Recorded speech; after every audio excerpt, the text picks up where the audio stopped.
What is up, my friends? Welcome back to a brand new video. And today we're going to be talking about 3 chord progressions that you really should be thinking about when you are writing your next piece of music, or at least consider them, when you are approaching harmony in the future.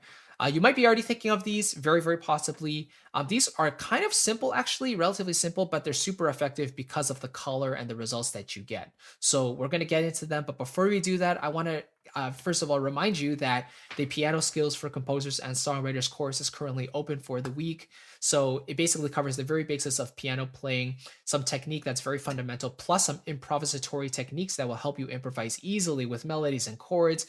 We'll talk about ear training and how to develop your instinctual composer, basically, and write easier music.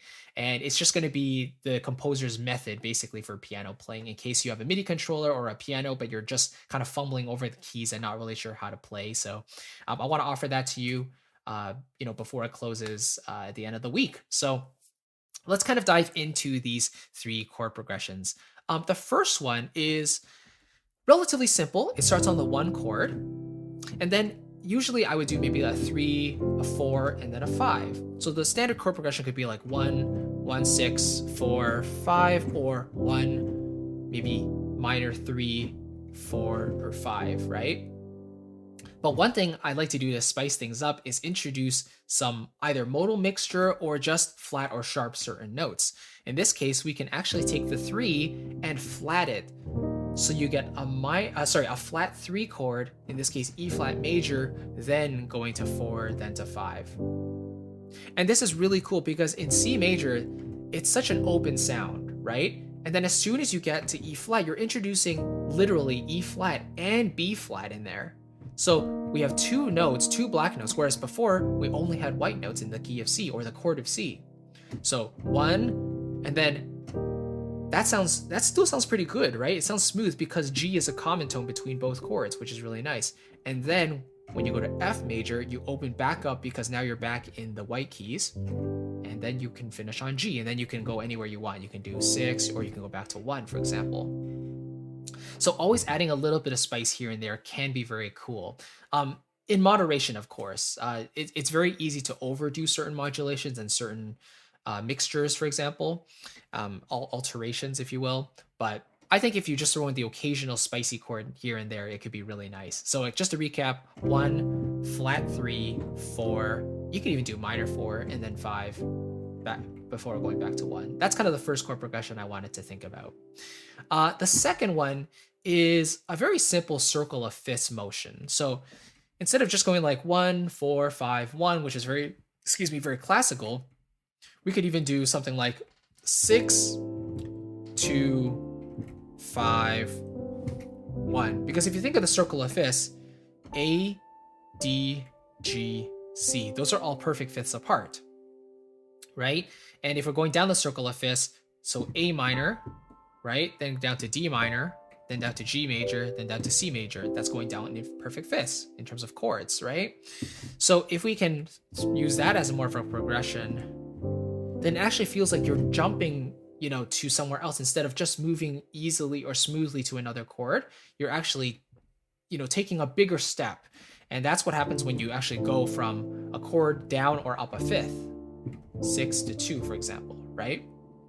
Now you could take this a step further and you can spice up the chords individually. So maybe we can make the chords 7th chords. Minor 6, minor 6, but a 7th chord. Then instead of just a regular 2 chord, let's make it a secondary dominant. So we'll make it D7, and then maybe G sus4, resolve to the 3rd, and then major 7. How about that? Right? So more like, why not just throw in a little flat 9 here and there as well? But you get the idea. So kind of going down the circle of fifths is a very, very common thing that jazz musicians do, but it's just not used as much in like pop music.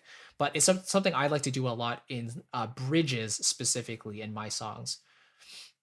So if you think of, if you listen to my song once again, the bridge kind of goes A major. How does it go again?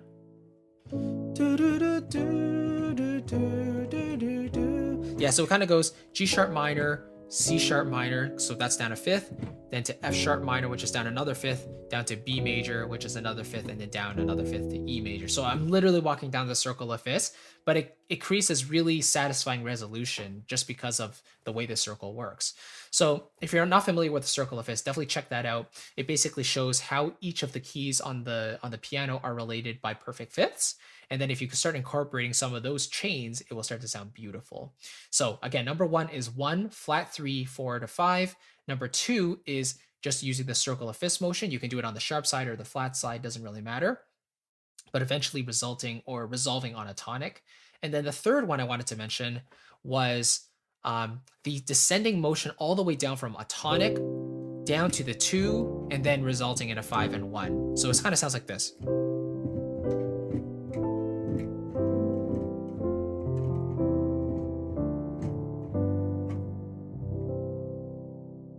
It has kind of like a classic sound to it, right? And Michael Bublé does this in his song Home. So, another summer day has come and gone away in Paris and Rome, but I wanna go home. You know, right? And so he's basically walking down from G all the way down to C. He's going down a fifth, diatonically down the scale. But you could go even further down to the 2 and then do 5-1, for example.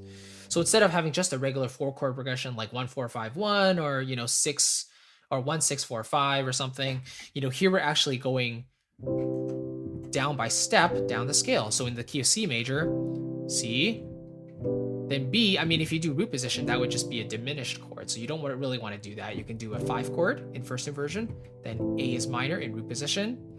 Then the 5-chord you could do in root position as well, or you could do the 1-6, or you could do the 3 in first inversion, right?